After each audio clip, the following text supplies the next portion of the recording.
take that.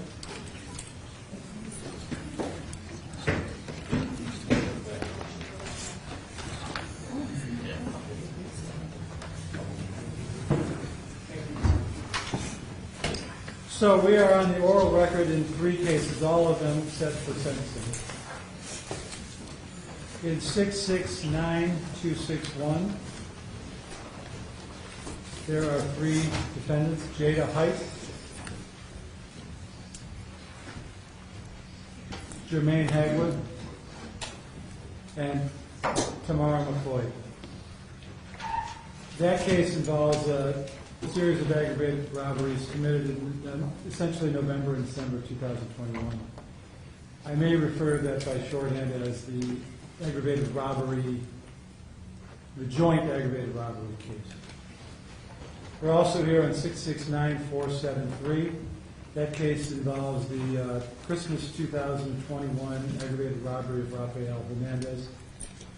The single defendant there is Tamara McLoyd. And then we're also here on 666-570.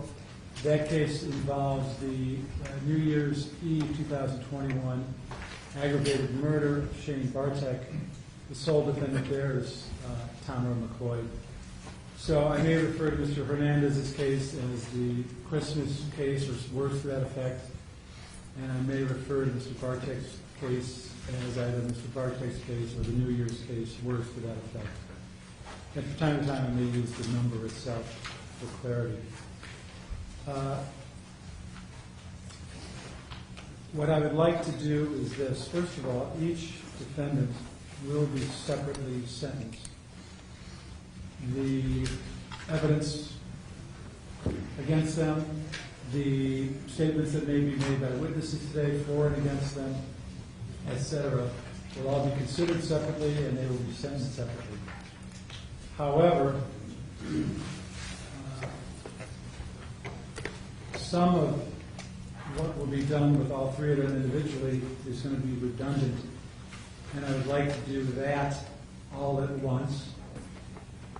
This involves essentially, first of all, hearing any presentation from witnesses or on behalf of the state of Ohio that applies to all 3 defendants.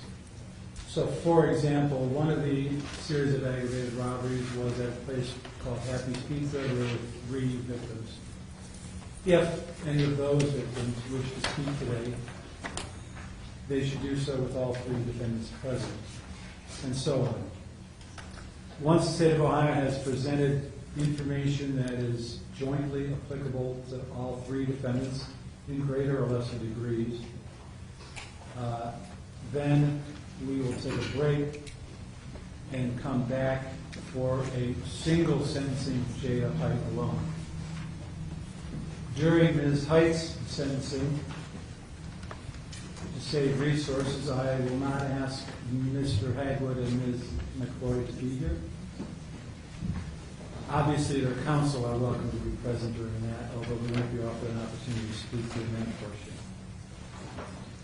Ms. Height will then be sentenced, taking into account any individualized presentation by the state of Ohio or her counsel. After Ms. Height is sentenced, the same with Mr. Hagwood alone, and after Mr. Hagwood is sentenced, the same with Ms. McLoyd alone. I'm going to ask if the state of Ohio would either have one counsel introduce all the state's participants, or if you just introduce yourself on the oral record one by one, beginning with, I suppose, Ms. Bulow, since she is closest to the edge of the table. Thank you, Your Honor. Assistant Prosecuting Attorney Mallory Bulow. I will be handling 669-261. Okay. And next, Mr. Martinez. Thank you, Your Honor. Mike Martinez, State of Ohio. I'll be co-counsel on the aggravated robbery case. Thank you, Judge. Kevin Filiatro, Assistant Prosecutor, lead counsel on the homicide case.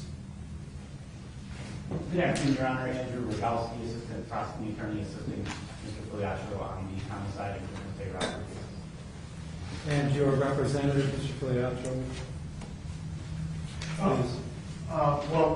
we've got several representatives, but Oh, okay, well then just introduce them as and if they speak.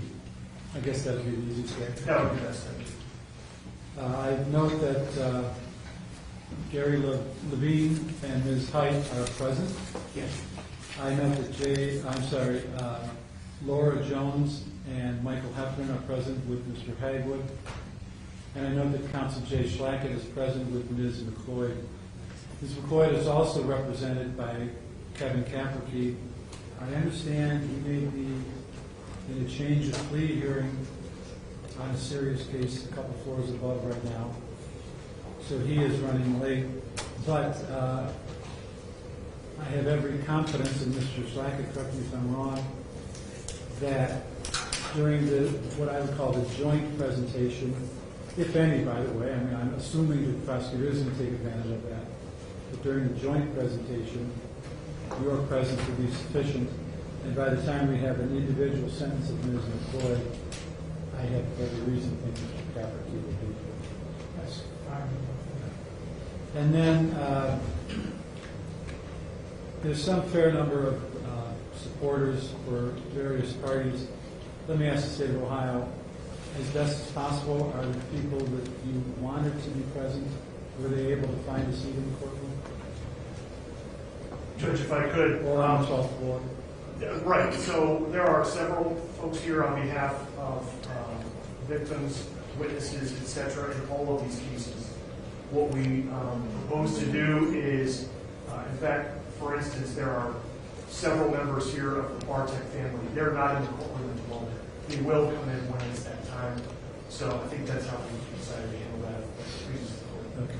But other than people you might intend to call, especially for what I call the joint part sentencing, have, let's call them supporters, been able more or less to find a seat in the courtroom or on 12th? I think so, yes.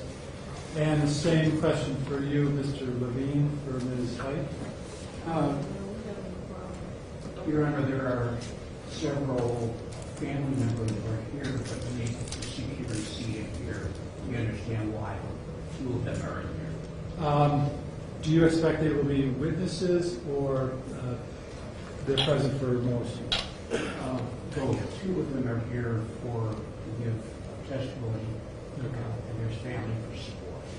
So what we can do is those people who were unable to find a seat in the courtroom can view from the 12th floor, or if it is the case that since we're doing individual sentencing, perhaps some spectators may not wish to be present for Ms. Height's sentencing and a seat or two might open up.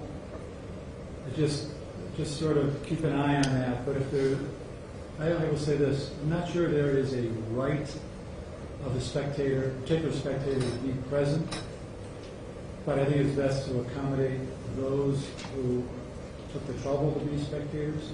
That's one reason that there's a live video link on the 12th floor where I think there's probably a number of people sitting.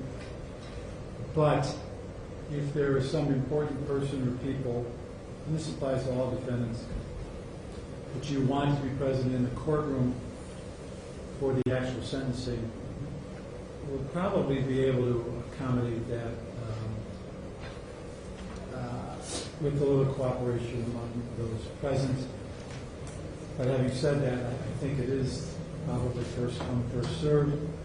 But keep an open line of communication with your opponents at the prosecution table and with your co-defendants. And as we shift from defendant to defendant, maybe the spectators can shift as well. And so I guess I would say the same applies Mr. Hagwood, Mr. Heffernan, and Ms. Jones, and the same applies Mr. Schlackett and Ms. So before I hear from the state of Ohio with what I would call a joint presentation, there's a couple things I want to mention that do apply to each defendant and that probably shouldn't have to be repeated today.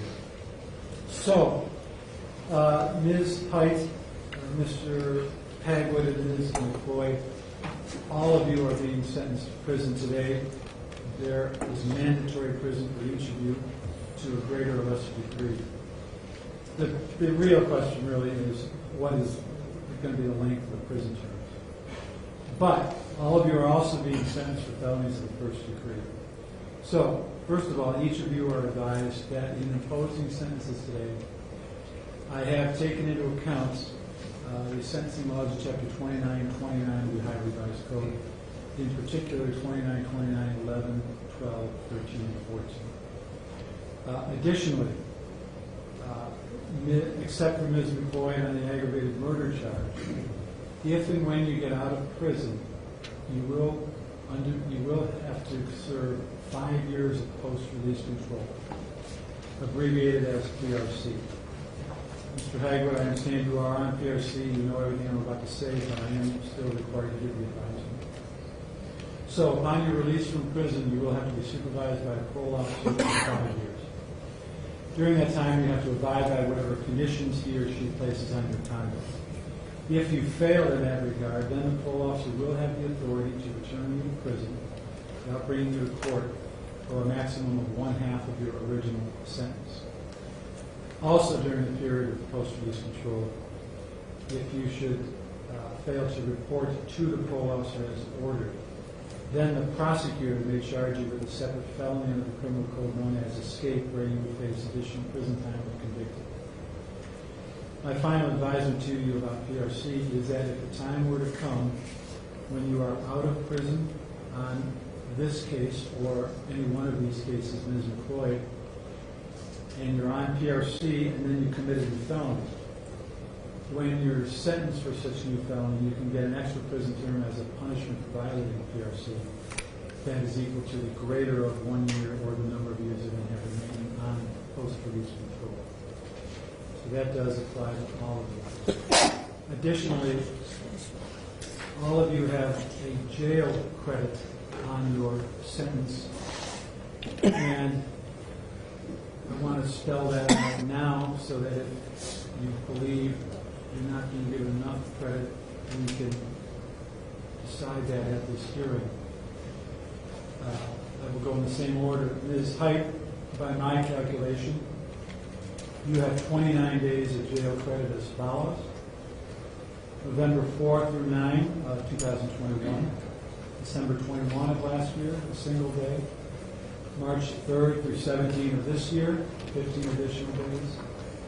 June 3rd through 7th of this year, another 5 days. And August 4th and 5th of this year, another 2 days for a total of 29. Mr. Hagwood, I believe your jail credit is 266 days as follows.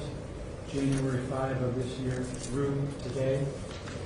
And Ms. McLoyd, I believe your jail credit is 270 days through today, namely January 1 of today, of this year through today. So those are the jail credits that each of you, I believe, is entitled to. If it's controverted, please let me know. Finally, for all of you, when sentences are imposed individually this afternoon, in addition to taking into account the things I've already mentioned, particularly sentencing laws, I'm also considering everything that has been filed in paper. This includes a pre-sentence report for, as I recall, all three of you. It includes sentencing memoranda filed by the state of Ohio, and I think each defendant, there may have been one defendant who didn't file one, but I'm going on memory. The point is I've read everything that's been filed, and I'm taking all of that into account. So, with that introductory matter done, does the state of Ohio wish to make a presentation that applies in greater or lesser parts to all three defendants? Namely, Willie 669-261. Thank you, Your Honor. Most of these issues being addressed apply to both McLoyd and Mr. Hagwood. However, one of the issues, there are two issues. One applies only to Mr. Hagwood, and there's one that applies to all three. I'm going to start with the issue of merger. In the Happy's Pizza robbery, Mr. Hagwood and Ms. McLoyd were convicted of aggravated robbery, kidnapping, and felonious assault. There were 3 different victims. They were found guilty of 3 different aggravated robberies and 2 kidnappings for 2 of the victims and a felonious assault on 1 of the victims. The state would argue that these charges do not merge. First and foremost, there were different victims, so those counts don't merge. So one aggravated robbery and the other for different victims don't merge. Now, as it pertains to aggravated robbery, kidnapping, and felonious assault, the state would argue that those also don't merge. The 8th District decided this issue in State versus Gordon, which incidentally were the same charges. Now, the defendant in that case committed an aggravated robbery, then shot the victim in the foot, and then dragged the victim to the rear of the store. Now, the 8th District upheld that the trial court did not err in not merging those counts. This case is similar. The aggravated robbery consisted of stealing money from the drawer, stealing Ms. Gerba's purse, stealing Ms. Gerba's purse, and then stealing Ms. Gibbons' firearm. That concluded the aggravated robbery. They then proceeded to take the victims at gunpoint to the back room. In addition, Ms. Gerba was hit over the head with a firearm, constituting a felonious assault. The state would argue that all 3 of these do not merge because they were 3 different offenses with different projected outcomes. So therefore, for each victim, the aggravated robbery, nor the kidnapping, nor the felonious assault would merge. And the defendant would necessarily have to be sentenced on each of those counts. Now, as pertains to the firearm specifications throughout the indictment, each aggravated robbery consists of a separate transaction. Now, a transaction would be defined as a difference in time, space, and victim. So in these cases, the 3 aggravated robberies that occurred on November 2nd are considered separate transactions. Different victims, different time, different place. One happening in Lakewood, the next in Cleveland, and the next in Cleveland Heights. As for the Happy's Pizza, there are multiple aggravated robberies. However, that incident is considered one transaction. So under ORC 2921-14B1G, the court must impose the 2 most serious specifications for each transaction. However, at the discretion of the court may impose a sentence on the remaining specifications. Now, Mr. Hadwood's attorneys had raised the issue of firearm specifications applied to a having weapons under disability charge. They argued that since the 2 conditions that permits the court to sentence on a specification attached to a weapons under disability were not included in the language on the indictment. Specifically, they cite section 2921.14B1E that indicates that specifications may be applied and the defendant may be sentenced on these specifications if 2 conditions are met. The first condition would be that the defendant was convicted of a first or second degree felony. In this case, the defense attorney stipulated to the journal entry of Mr. Hadwood's prior aggravated robbery conviction. And furthermore, that language is included in the body of the having weapons under disability charge. As to the second prong, the statute indicates that a sentence may be imposed on a firearm specification if it's been less than 5 years since a defendant has been released from prison or otherwise released from post-release control. In this case, Mr. Hadwood was on parole at the time of these offenses. They argue that since the language of those two prongs were not included in the indictment, the defendant was not put on notice as to the exact nature of the charges. However, it's worth noting that 2929-14 is a sentencing statute. It contains no elements of any crime committed. The state would argue that this issue would have been raised, or should have been raised prior to trial. And furthermore, the defense attorneys did not object on the record prior to jury deliberations concerning the firearm specifications on the weapons under disability charges. And therefore, their right to raise this issue was waived. They are more than welcome to raise this issue on appeal. However, as it pertains to sentencing today, Mr. Hagwood was found guilty of all of the firearm specifications and should necessarily be sentenced on those.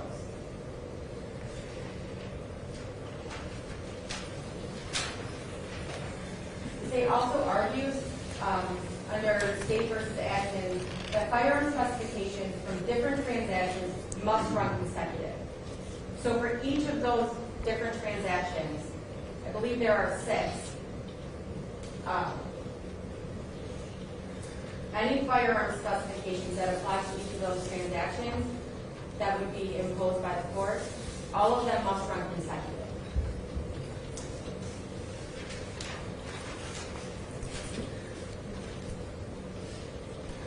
Now, as for the state's argument for both consecutive sentences as well as more than the minimum sanction on each of the underlying felonies,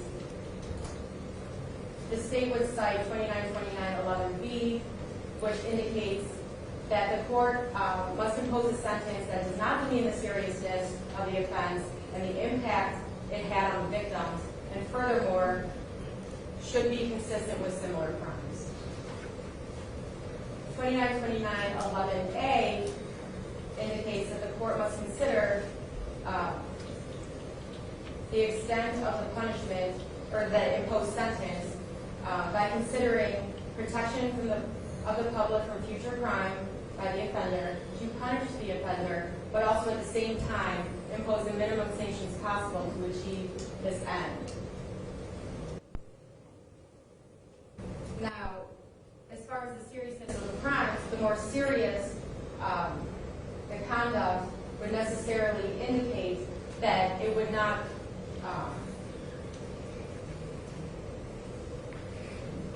be, I suppose,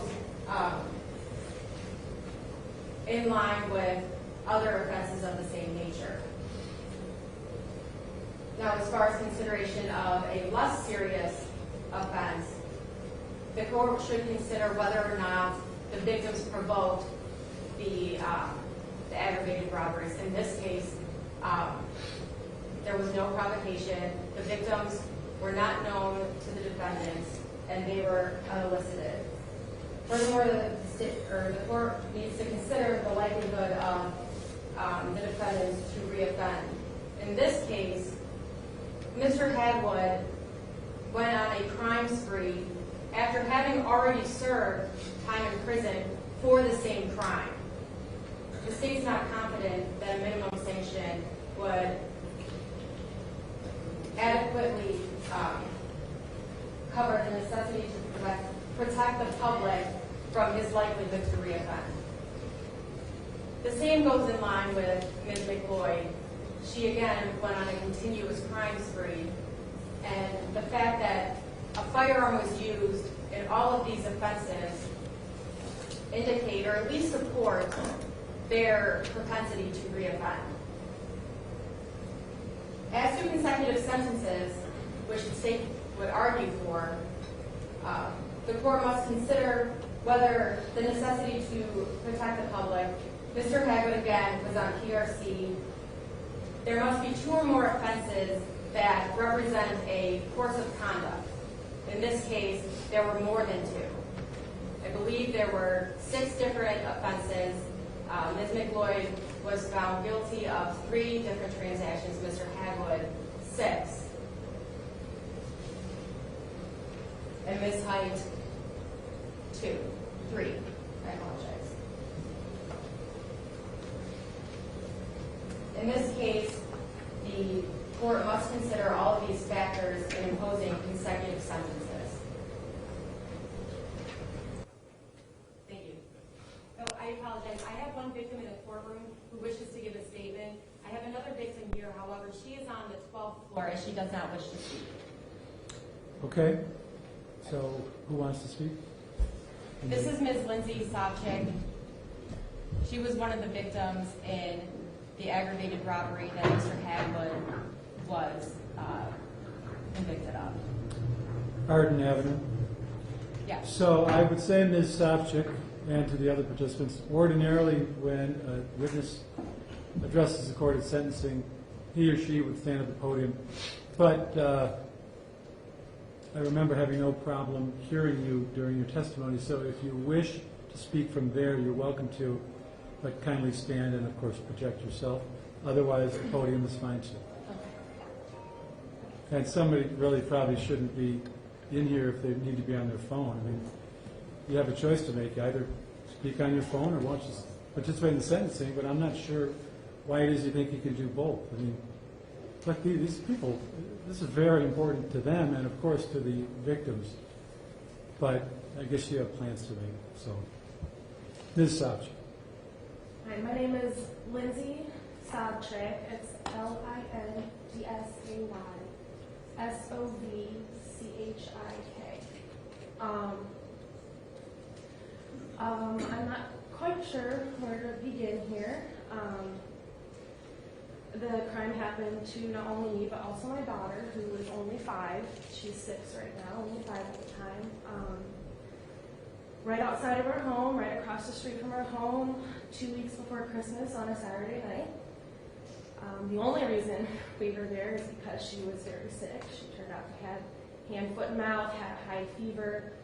I wasn't sure at the time if it was COVID, so I stayed home with her. I called off of work that night to stay home with her. And I have a full-time job and 3 part-time jobs. I work 7 days a week. I never call off of work. And I called off work to be with her that night.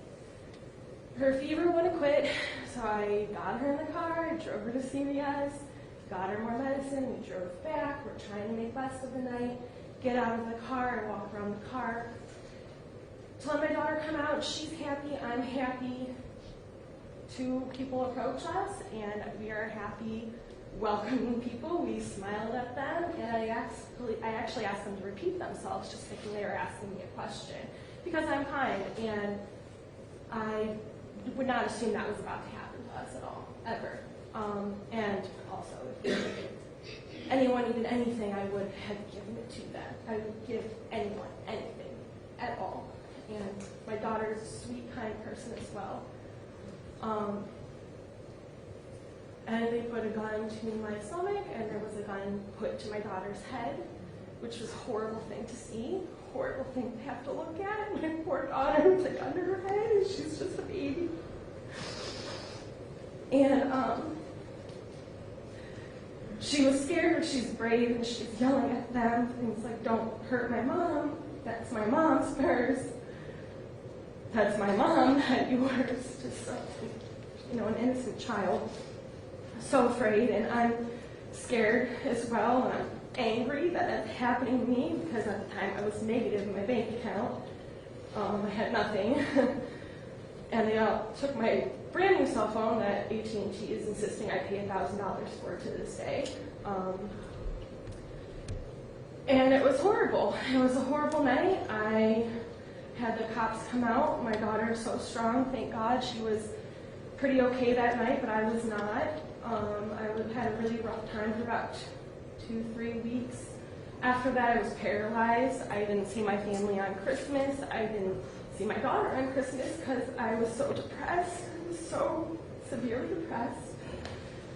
On New Year's, I sat home and I took medication so that I would fall asleep before midnight hit. I was so depressed and alone. It's just me and my daughter. We don't have help. And since then, I have put her and myself in counseling. I have been in it throughout my life for different reasons, and I put my daughter in counseling. She is strong, but she has affected her greatly still. She, to this day, as of last week, wakes up with nightmares that there's a gun to her head, which is horrible. She's struggling in school. She's shutting down in school, refusing to work right now. She's very smart. She's just refusing to cooperate because she's tired and she's stressed out all the time. I'm working with her and the counselor as well. I had to show her strength, yet I was torn apart. I was so sad that I felt like, because I just trusted these two people when I thought I just needed to ask us a question, and I put my daughter in harm's way, and it killed me, and it still kills me. And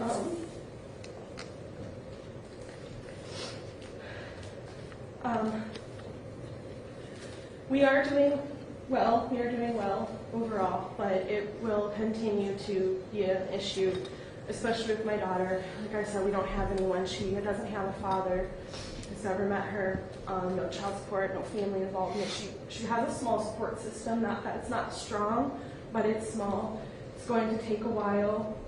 She's even afraid of cars that look like the car they were in that night.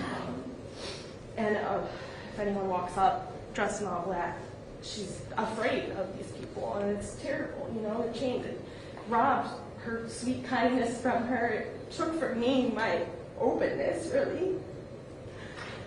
So I think that's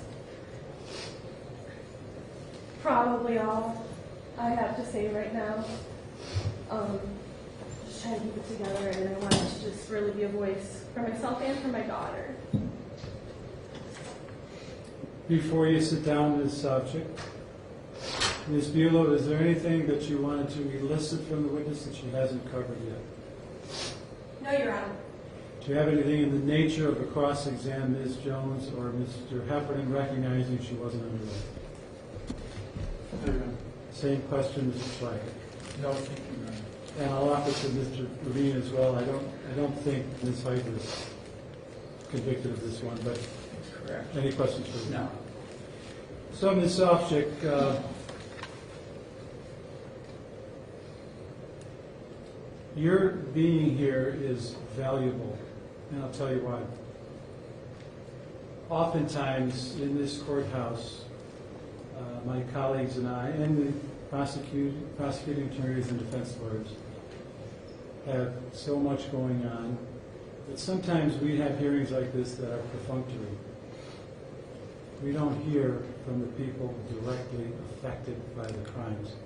And I don't necessarily know that affects the ultimate sentence, for better or for worse, but it almost has to.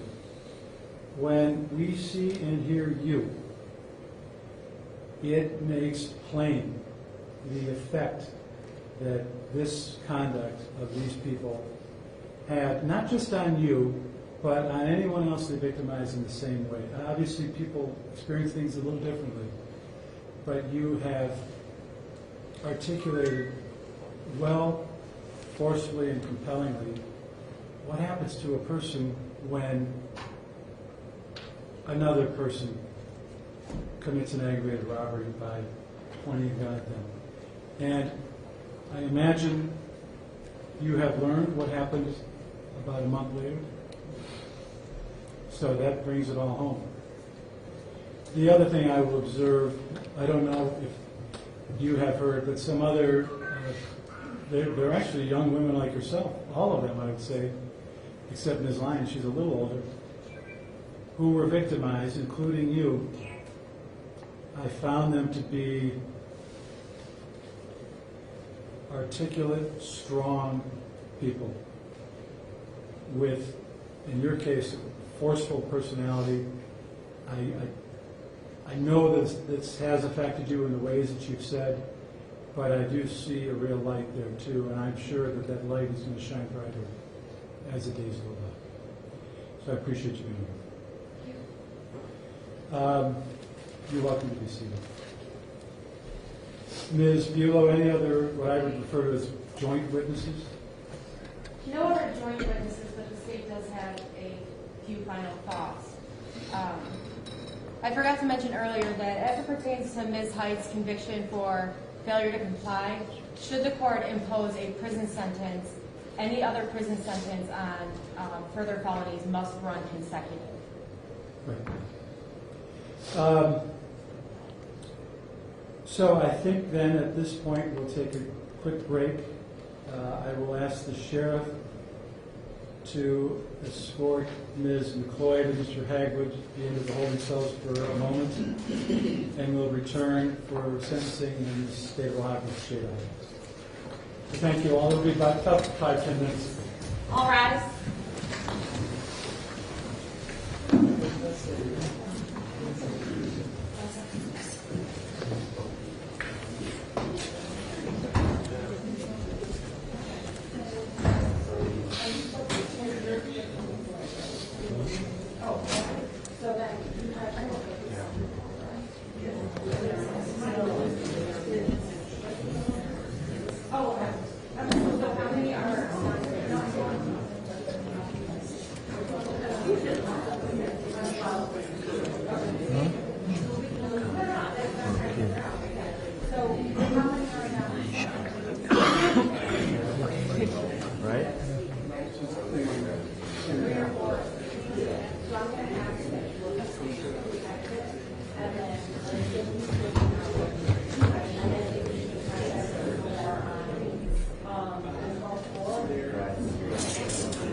Thank you, sir.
Yeah, I stayed up the next day. I had gone to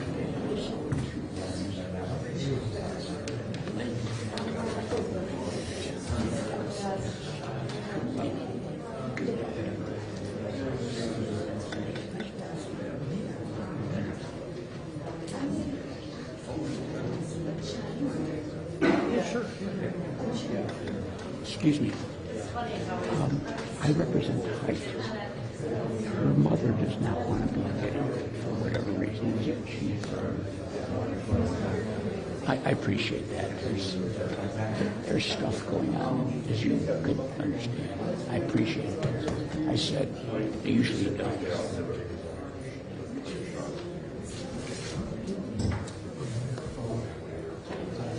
Yeah, she's 18 years old. She doesn't like nails. Well, you shouldn't say that.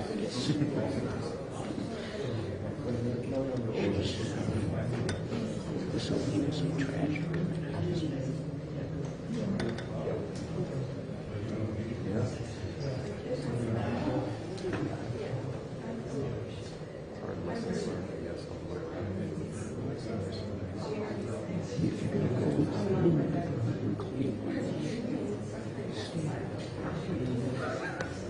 I mean, I'm not.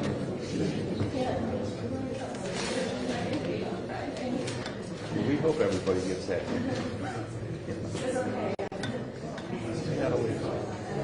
Yeah.